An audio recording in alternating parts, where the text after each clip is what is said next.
Hello दोस्तों, मैं मसूद अहमद और आपके सामने एक बार फिर से हाजिर हूँ चारपाई का दूसरा हिस्सा लेके। इससे पहले हमने चारपाई का एक पैराग्राफ पे बात कर ली थी और जैसा कि ये चारपाई इंशाइया है और इसके जो मुसन्निफ़ हैं वो हैं रशीद अहमद सिद्दीकी। तो शुरू करते हैं आज हिस्सा टू। हिस्सा टू में आपके सामने आएगा चार पैराग्राफ जिस पर हम बात करेंगे।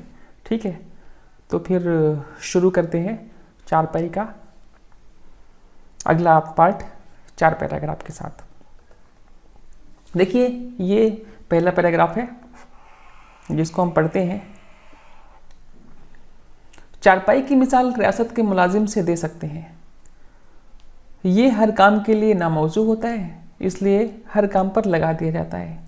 एक रियासत में कोई साहब विलायत पास होकर आए। रियासत में कोई असामी न थी जो उनको दी जा सकती। आदमी सूझबूझ के थे। राजा साहब के कानों तक ये बात पहुंचा दी गई कि कोई जगह न मिली तो लाट साहब से तय कराए हैं। राजा साहब ही की जगह पर इक्तिफा करेंगे। रियासत में हलचल मच गई। इत्तेफाक से रियासत के सिविल सर्जन रुखसत पर गए हुए थे। ये उनकी जगह पर तैनात कर दिए गए। कुछ दिनों बाद सिविल सर्जन साहब वापस आए तो इंजीनियर साहब पर फालिज गिरा। उनकी जगह उनको दे दी गई। आखिरी बार ये खबर सुनी गई कि वो रियासत के हाई कोर्ट के चीफ जस्टिस हो गए थे और अपने वली अहद के रियासत के वली अहद का मसाहिब बनवाने की फिक्र में थे। तो देखिए, ये पहला पैराग्राफ है। अगर आप चारपाई का पूरा इंशाया देखेंगे तो दूसरा पैराग्राफ है, लेकिन आज के क्लास का ये पहला पैराग्राफ है। ठीक है, इसमें बात की जा रही है कि चारपाई की मिसाल रियासत के मुलाजिम से दे सकते हैं। अब मुलाजिम से क्यों दे सकते हैं, इसके बारे में फिर बताया गया पहले कि मुलाजिम जो रियासत का होता है वो किस तरह से होता है। सबसे पहले ये जानना है कि जो मुलाजिम होते थे रियासत के, उनका काम कैसे होता था। तो बताया गया ये हर काम के लिए नामौजू होता है, मतलब ये कोई भी काम पर जो है लगाया जा सकता है। इनका कोई फिक्स काम नहीं होता है कि इनको इसी चीज़ के लिए फिक्स किया जाए, बल्कि वो किसी भी काम पे लगाए जा सकते हैं। तो इसलिए नामौजू यहाँ पे जो लफ्ज़ यूज़ किया गया है, नामौजू इसीलिए यूज़ किया गया है कि कोई फिक्स इनका काम नहीं है, बल्कि जैसा भी काम इनको दिया जाएगा वो काम वो कर सकते हैं। तो इसलिए इनको हर काम पर लगा दिया जाता है। तो अब क्या है, बताया जा रहा है कि एक रियासत में कोई साहब विलायत पास होकर आए, यानी ये बाहर से पढ़ाई वढ़ाई करके फॉरेन रिटर्न थे जो ही आए। रियासत में कोई असामी न थी। असामी का मतलब होता है कोई मुलाजमत नहीं थी, कोई नौकरी नहीं थी जो इनको दी जा सकती थी। ठीक है, अब क्या था कि आदमी बहुत सूझबूझ वाले थे, बहुत दिमागदार थे, ज़हीन थे। राजा साहब के कानों तक ये बात पहुंचा दी गई कि कोई जगह न मिले तो लाट साहब से तय कराए हैं।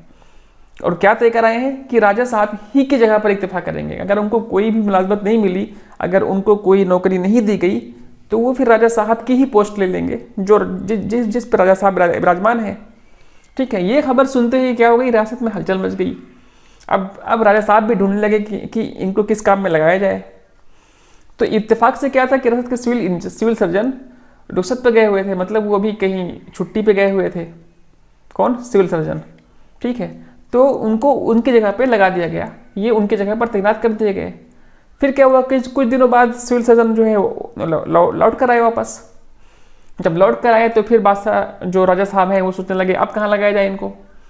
तो उनको मालूम चला कि इंजीनियर साहब पर फालिज गिरा हुआ है, तो ये उनकी पोस्ट पर लगा दिए गए। ठीक है, और आखिरी बार ये खबर सुनी गई कि वो रियासत के हाई कोर्ट के चीफ जस्टिस हो गए थे। यानी कि इस तरह से इनका जो पोस्ट था बदल रहा था, कभी इस पोस्ट पे हैं कभी उस पोस्ट पे हैं। जैसी जगह खाली मिली वैसे इनको फिल कर दिया गया। इनका कोई फिक्स जगह नहीं थी, बल्कि जहाँ पर ज़रूरत पड़ती थी वहाँ पे इनको बैठा दिया जाता था।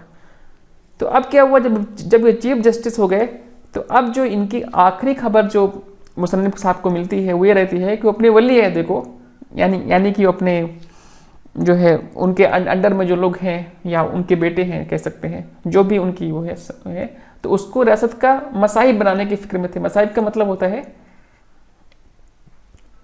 दरबान कह सकते हैं, या फिर नहीं दरबान नहीं कहेंगे बल्कि दरबारी बोल सकते हैं। ठीक है, दरबारी, यानी कि जो दरबारी होते थे उसमें उनकी जगह तय तय करने की फिक्र में थे, मतलब सोच में लगे हुए थे किस तरह से इनको वहाँ पे फिक्स कर दिया जाए। तो ये बात हो गई कि चारपाई की मिसाल जो है रियासत के मुलाजिम से इस तरह से दिया गया कि वो हर काम के लिए ही हर काम में लगा दिया जाता है जैसे ज़रूरत पड़ती है। ठीक है, जैसे कि यहाँ पे बताया गया कि सिविल सर्जन की पोस्ट पे लगाए गए, जैसे कुछ जो है मिसाल दी गई हैं कि सिविल सर्जन हो गए, फिर उसके बाद इंजीनियर की पोस्ट पे लग गए, फिर चीफ जस्टिस की पोस्ट तक पहुंच गए। ठीक है, फिर अब वो सूझबूझ वाले थे तो उन्होंने अपने जो पूर्व मतलब कि अपने अपने जो बेटे हैं वली अहद को, मतलब जो उनके बाद आने वाले हैं उनको दरबारी बनाना चाह रहे थे। तो इस तरह से चीज़ें जो है बदलती गई, उनकी जो पोस्ट है चेंज होती गई।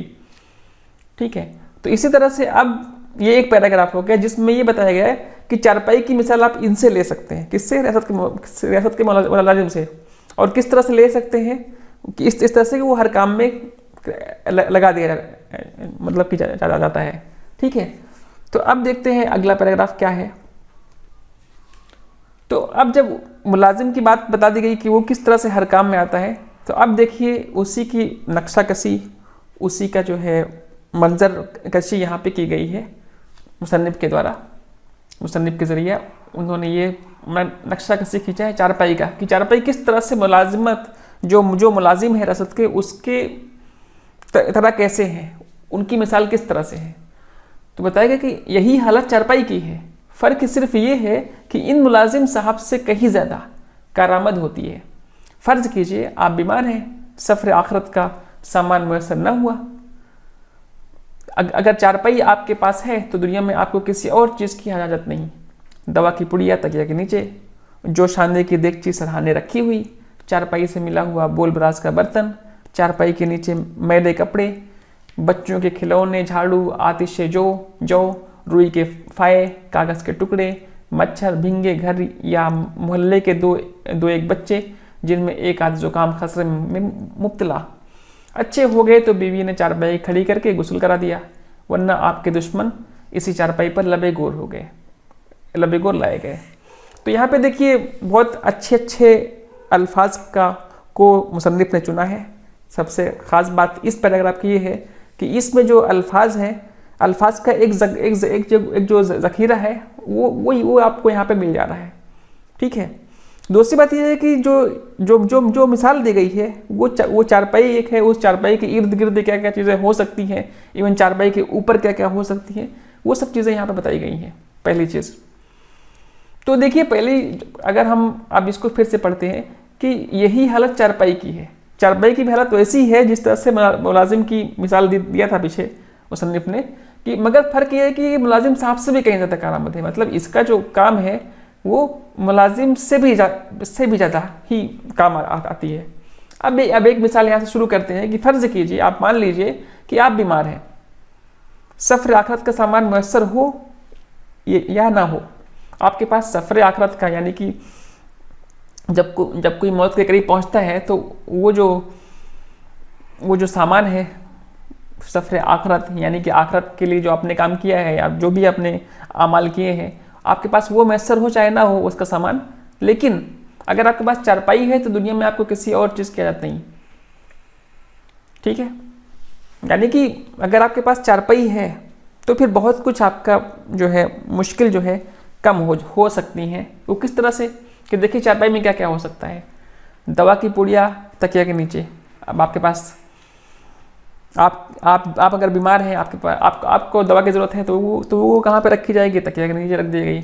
जो शाने की देगची सरहाने रखी हुई, अब सरहाने सर के पास में जो है जो शाने की देगची रख दी गई। चारपाई से मिला हुआ बोल बराज का बर्तन, बोल का मतलब होता है पेशाब का और बराज का मतलब पखाना। इनसे पेशाब और पखाना के जो बर्तन होते हैं, टॉयलेट के इस्तेमाल के जो बर्तन होते हैं, उनकी बात हो रही है कि चारपाई के से मिले हुए, यानी चारपाई के पास रख दिए गए कि आपको हाजत होती है तो आप बर्तन को लेके, मतलब वो जो भी लोटा है या कुछ भी हो सकता है, वो आप उसको लेके चले जाइए, लोटिया है। ठीक है, आपको ढूंढना नहीं पड़ेगा, वो चारपाई के पाए से मिले हुए या चारपाई के पास ही रखी हुई। फिर चारपाई के नीचे मैले कपड़े, बच्चों के खिलौने, झाड़ू, आश जौ, रुई के फाये, कागज़ के टुकड़े, मच्छर भींगे, घर या मोहल्ले के 2-1 बच्चे, जिनमें एक आध जुकाम खसरे में मुब्तला। मतलब अब चारपाई के नीचे क्या क्या चीज़ें मिल जाती हैं उस केस में। पहली चीज़ के कुछ मैले कपड़े पड़े हुए हैं, बच्चों के खिलौने हैं, झाड़ू है, आश से जौ, यानी कि जौ से जो है पानी में जोश दिया हुआ पानी होता है उसको आश से जौ कहते हैं। ऐसा पानी जो बीमारी के लिए इस्तेमाल होता है उसको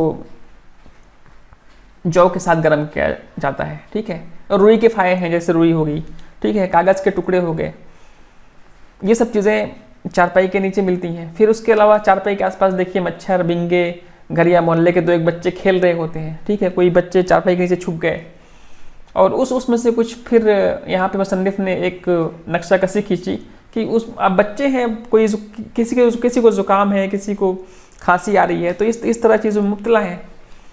तो ये सब चीज़ें चारपाई के आसपास, चारपाई के ऊपर, चारपाई के नीचे रखी हुई मिलती हैं, ठीक है। तो ये चारपाई और उसके आसपास की चीज़ों का नक्शा इन्होंने खींच दिया मुसन्निफ साहब ने। फिर बताया गया कि अगर अच्छे हो गए बच्चे, कुछ ज़ुकाम में मुब्तला से अच्छे हो गए, तो बीवी ने अब चारपाई का एक दूसरा इस्तेमाल कर लिया। यानी उनकी माँ हो सकती हैं, कोई हो सकती हैं, वो क्या करेंगे, चारपाई को खड़ी कर देंगी और गुस्ल करा दिया, मतलब बच्चे को उसके आड़ में नहला दिया, ठीक है। वरना आपके दुश्मन उस पर उसी चारपाई पर लबे गोर हो गए। लबे गोर का मतलब होता है कि अब मौत के करीब पहुंच गए और या फिर मौत आ गई, तो उनको जो है अब कब्र की तरफ ले जाया जा रहा है, तो उसी चारपाई पे। यहाँ पे दुश्मन का मतलब कि डायरेक्ट मतलब नहीं है, ये एक इशारा है कि कोई और दुश्मन तो नहीं है, लेकिन अब डायरेक्टली आपको तो नहीं कहा जा सकता कि आप लबे गोर होने वाले हैं या आप मरने वाले हैं या आपको जो है मौत आ जाएगी, तो इसी चारपाई पे आपको लेके जाया जाएगा। बल्कि उसको एक डिफरेंट वे में, एक दूसरे वे में बता दिया गया कि आपके दुश्मन जो है मरे वो मरे या आप क्यों मरे, लेकिन मान लीजिए आप मर भी जाते हैं तो आपको इसी चारपाई पे लेके जाया जाएगा। तो ये एक चारपाई की कुछ और खूबियाँ बता दी गई। फिर इसी चीज़ को और आगे बढ़ाते हुए मुसन्निफ साहब लिखते हैं कि हिंदुस्तानी घरानों में चारपाई को ड्राइंग रूम, सोने का कमरा, गुस्ल खाना, किला, खानका, खीमा, दवाखाना, संदूक, किताब घर, शफा खाना, सबकी हैसियत कभी कभी बैक वक्त वरना वक्त वक्त पर हासिल रहती है। अब जैसे मुलाजिम की मिसाल दिया था कि मुलाजिम की जो है ज़रूरत कहीं भी हो सकते थे, इंजीनियर बन सकता था, चीफ जस्टिस बन गए या उससे पहले सिविल सर्जन बन गए, तो इसी तरह से जो उससे भी बढ़कर जो है हिंदुस्तानी घरानों में चारपाई का एक अपना अलग रूप है।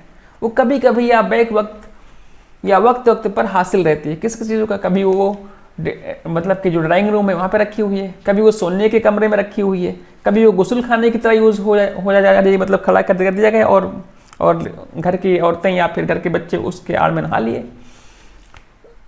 किला में यूज़ हो गया, खानकाह में यूज़ हो गया, खीमा बनाने के लिए यूज़ हो गया, या फिर दवाखाना में रखी हुई मिल जाएगी, ठीक है। संदूक की तरह इस्तेमाल होता है, यानी कि उसके नीचे कुछ सामान रख दिया जाए। किताब घर के लिए इस्तेमाल हो गया, ठीक है, यानी उस पर किताबें रख दी जाए। शिफा खाना के लिए यूज़ हो गया, मतलब कि दवा खाने होने के उसमें दवा रख दी गई। सबकी हैसियत कभी कभी बैक वक्त वरना वक्त वक्त पर हासिल रहती है। कोई मेहमान आया, अब एक दूसरी चीज़ हो गई। एक तो ये हो गई कि क्या क्या चीज़ें इसकी खासियत हैं। फिर यहाँ से थोड़ा सा और आगे बढ़ते मुसन्निफ और बोलते हैं कि कोई मेहमान आया, चारपाई निकाली गई, उस पर एक नई दरी बिछा दी गई, जिसके तह के निशान ऐसे मालूम हो गए जैसे कोई छोटी सी आराजी को मेडों और नालियों से बहुत से मालिकों में बांट दिया गया हो। और मेहमान साहब माँ अचकन, टोपी, बैग, बगची के बैठ गए और थोड़ी देर के लिए ये मालूम करना दुश्वार हो गया कि मेहमान बेवकूफ़ है या मेज़बान बदनसीब। चारपाई ही पर उनका मुंह हाथ धुलवाया और खाना खिलाया जाएगा और उसी चारपाई पर ये सो रहेंगे। सो जाने के बाद उन पर से मच्छर मक्खी इस तरह उड़ाई जाएगी जैसे कोई फेरी वाला अपने खांचे पर से झाड़ू नुमा मोरछल से मक्खियाँ उड़ा रहा हो। तो ये एक दूसरी चीज़ों की तरफ मुसन्निफ ने नक्शा खींचा कि चारपाई और किस तरह से काम आ सकती है। जब कोई मेहमान आता है, जैसे यहाँ पे जो बताया गया कि जब कोई मेहमान आया तो चारपाई निकाल ली गई, तो उस पर नई दरी बिछा देगी। अब दरी जो है नई रहेगी, जब उसको आप खोल देंगे तो उसमें कुछ ऐसे ऐसे कुछ निशानात मिल जाएंगे, ठीक है। यानी कि ऐसा लगेगा कि जो ज़मीन है का बंटवारा हो गया और अलग अलग मालिकों में बांट दिया गया हो, ये इनका है, वो उनका है, ये तीसरा हिस्सा इनका है, चौथा हिस्सा इनका है। तो ये एक नक्शा इन्होंने मालिक मतलब मुसन्निफ साहब ने खींच दिया, रशीद अहमद सिद्दीकी ने यहाँ पे नक्शा खींचा कि जब वो नई दरी बिछाई जाती है तो उसकी तह के जो निशान है वो एकदम साफ साफ दिखते हैं और मालूम चलता है कि बहुत दिनों से निकाली नहीं गई थी, अभी मेहमान आए हैं तो उनके लिए निकाली गई है, तो उसके जो निशान हैं वो जाहिर होते हैं, वो दिखते हैं। और वो इस तरह दिखते हैं कि जैसे कोई मतलब कि ज़मीन है उसका बंटवारा हो गया तो उसके जो मेंढ है, यानी कि ये सब मेंढ वेट कहलाते हैं, मेंढ है तो वो साफ साफ दिख रहे हैं और उसकी वजह से ये जो बंटवारे हैं, ये जो अलग अलग खाने हैं वो सब दिखने लगते हैं, ठीक है। अब मेहमान साहब क्या है उस पर इस तरह बैठेंगे कि उनके जो अचकन है, टोपियां हैं और बेग बच्ची सब एक साथ लेके वहीं पे बैठ गए, ठीक है। और अब मुसन्निफ साहब कह रहे हैं कि उनको देख के ऐसा लगता है कि मेहमान बेवकूफ़ है या फिर मेज़बान बेचारा जो मेज़बान है वो बदनसीब है कि उसके पास सिर्फ चारपाई ही है जो उसने बिछा दिया है, ठीक है। अब चारपाई ही पर उनका मुँह हाथ धुलवाया, मतलब फटाफट वो बर्तन वर्तन ले आए, हाथ तो वहीं पे बैठे धुलवा दिया गया, फिर उसी चारपाई पे खाना खिला दिया गया और जब सोने का वक्त हुआ तो वहीं पे वो जो मेहमान साहब हैं सो रहे, ठीक है। अब सो जाने के बाद फिर अब उनकी मेहमान नवाजी में लोग मच्छर मक्खी उसमें से उड़ाई जा रही हैं, तो वो जो एक नक्शा कसी यहाँ पे मच्छर और मक्खियों को उड़ाने का वो खींचा कि इस तरह से उड़ा रहे हैं कि जैसे फेरी वाले होते हैं वो अपने खांचे पर से झाड़ू की तरह जो उनके पास मोड़छल होती है उससे मक्खियाँ उड़ाते हैं, तो उस तरह से वो मतलब कि मालूम पड़ता है, ठीक है। अब अगले जो पैराग्राफ है वो देखते हैं कि चारपाई पर सूखने के लिए अनाज फैलाया जाएगा जिस पर तमाम दिन चिड़ियाँ हमला करती, दाने चुगती और गालियाँ सुनती रहेंगी। कोई तकरीब हुई तो बड़े पैमाने पर चारपाई पर आलू छीले जाएंगे। मुलाजमत के पेंशन के करीब होते हैं तो जो कुछ रुख्सत जमा होती है उसको लेकर मुलाजमत से सबकदोश हो जाते हैं। इसी तरह चारपाई पेंशन के करीब पहुँचती है तो उसको किसी काल कोठरी में दाखिल कर देते हैं और उस पर साल भर का प्याज का ज़ख़ीरा जमा कर दिया जाता है। एक दफ़ा देहात के एक मेज़बान ने प्याज हटाकर इस खाकसार को ऐसी ही एक पेंशन याफ्ता चारपाई पर उसी काल कोठरी में बिछा दिया था और प्याज को चारपाई के नीचे इकट्ठे कर दिया गया था। इस तरह उस रात को मुझ पर आसमान के इतने ही तबक रोशन हो गए थे जितनी सारी प्याजों में छिलके और वो यकीनन 14 से ज़्यादा थे। तो यहाँ पे जो है पहली एक और जो है चारपाई का फ़ायदा बताया जा रहा है कि हिंदुस्तान में और चारपाई किस तरह से यूज़ होती है, ठीक है। वो इस तरह से कि जब उसको जैसे अनाज को सुखाना है तो उसके ऊपर अनाज को फैला दिया गया धूप में, तो वो सुखाया जा रहा है। अब क्या होगा, चिड़ियाँ उड़ियाँ आएंगी, दाना चुगेंगी, तो अब लोग भगाएंगे, उनको चिल्लाएंगे, तो उस तरह से पता है कि वो दिन भर गालियाँ भी सुनती रहेंगी और कोशिश भी करेंगी, बार बार हमले करेंगी उस पर, ठीक है। अब कोई तकरीब हुई तो बड़े पैमाने पर चारपाई पर आलू छीले गए, मतलब कुछ ऐसा कुछ इवेंट आया या कुछ वैसा हुआ तो उसको जो है आलू छील कर वहाँ पे लगा दिया गया, ठीक है। अब वो सूखेंगे, आलू के छिलके जो छीले हैं, सॉरी नॉट छिलके, छीले मतलब छीले हुए आलू जो कतरन पापड़ बनाने के लिए या जिस तरह से यूज़ होते हैं, तो उसको सुखाया जाता है, ठीक है। फिर एक दूसरे यहाँ पे देखिए मिसाल दी गई यहाँ पे, अगर ये वाला सेंटेंस आप देखेंगे कि मुलाजमत में पेंशन के करीब होते हैं तो जो कुछ रुख्सत जमा होती है, यानी कि जो पैसा थोड़ा थोड़ा कट के जमा होता रहता है, जब वो टाइम आता है कि अब जो है मुलाजमत का मतलब 60 साल समझ लीजिए टाइम है, 60 साल के बाद ख़त्म हो रहा है, तो वो जो पैसे बचे होते हैं उसको लेकर मुलाजमत से सबकदोश हो जाते हैं। मतलब सबकदोश का मतलब अब जो है पूरी तरह से उससे बरी हो गए, मतलब अब पूरा वो टाइम हो गया, ठीक है। तो इस तरह से जब वो उनका टाइम ख़त्म हो जाता है, सबकदोश हो जाता है मुलाजमत से, ठीक है, तो अब क्या है जो उनका जो पैसा जो कट रहा था वो उनको एक साथ दे दिया जाता है, तो अब उस पैसे से वो जीते हैं जो थोड़े थोड़े पैसे रहते हैं। तो इसी तरह से जब चारपाई का भी टाइम आता है, पेंशन के करीब पहुंचती है, मतलब अब जो है इतना वो ताकतवर चारपाई नहीं बची, पुरानी हो गई है कि अब उस पर लोग सोए डेली, ऐसा कुछ नहीं है, तो उसको एक कालकोठरी में डाल दी जाएगी और कुछ वहाँ पे क्या होगा कि प्याज वाज है, साल भर का जो प्याज है उसके ऊपर या फिर नीचे सब वहीं पे जमा कर दिया जाता है, ठीक है, वहाँ पे बिछा दिया जाता है। तो इस तरह से चारपाई का एक और यूज़ हो गया, इस्तेमाल हो गया, जो बताया गया है कि प्याज वाज के जो ज़ख़ीरे होते हैं अब वो वहाँ पे रख दिए गए। कालकोटरी में चारपाई को रखा गया और चारपाई के ऊपर और नीचे जो प्याज हैं, प्याज के जो ज़ख़ीरे हैं वो रख दिया गया। फिर अब यहाँ पे थोड़ा सा एक मज़ाक़ा की बात किया उन्होंने कि एक दफ़ा देहात के एक मेज़बान ने प्याज हटाकर इस खाकसार से मतलब मुसन्निफ़ खुद को बोल रहा है कि हमको जो है उसी पेंशन याफ्ता चारपाई, यानी कि वैसी चारपाई जो कालकोटरी में बहुत दिनों से, मतलब कि अब क्या वो पुरानी हो गई थी तो उसको कालकोटरी में डाल दिया गया था, अब कुछ था नहीं तो उसी चारपाई को उसी कालकोटरी में बिछा दिया गया और जो प्याज वाज थे उसको चारपाई से ऊपर से निकाल के नीचे डाल दिए गए। ठीक है, और इनको उसी पे सुला दिया गया। तो उस रात मुझको, मुसन्निफ़ साहब कह रहे हैं कि उस रात मुझको आसमान के इतने ही तबक रोशन हो गए थे जितनी सारी प्याज़ों में छिलके, और वो यकीनन 14 से ज़्यादा थे। तो ये एक इशारा है कि जैसे आसमान साथ होते हैं, साथ ज़मीन होते हैं, तो एक लेयर टाइप की हो जाती है ना, तो और प्याज के अंदर भी जो लेयर देखते हैं आप, तो ठीक है, तो वो सब चीज़ें उनको जो है मतलब कि प्याज की जो महक है उसकी वजह से उनकी जो है दिमाग जो है खुल गया था इस तरह से कि अब बस वो आसमान के तबक देखें या फिर प्याज के, मतलब कि जो प्याज के छिलके हैं उससे यहाँ पे मिसाल दी गई। ठीक है, तो इस तरह से ये जो 4 पैराग्राफ थे इसको हमने अभी कंप्लीट किया। तो इसमें चारपाई की मिसाल जो है दी गई मुलाजमत के मिसाल से, जो रसद के जो मुलाजिम का जिस तरह से वो हर जगह पे लगा दिए जाते थे, इस तरह से चारपाई का उससे भी ज़्यादा इस्तेमाल है, कुछ इस्तेमाल यहाँ बताया गया। और आगे के जो 4 पैराग्राफ है वहाँ पे और इस चारपाई का इस्तेमाल बताया जाएगा कि और किस किस तरह से यूज़ होती है चारपाई हिंदुस्तान में। ठीक है, तो फिर अब आज का जो क्लास है यहीं पे ख़त्म होता है। अगली क्लास में हम इस चैप्टर को कंप्लीट करेंगे। अल्लाह हाफिज़।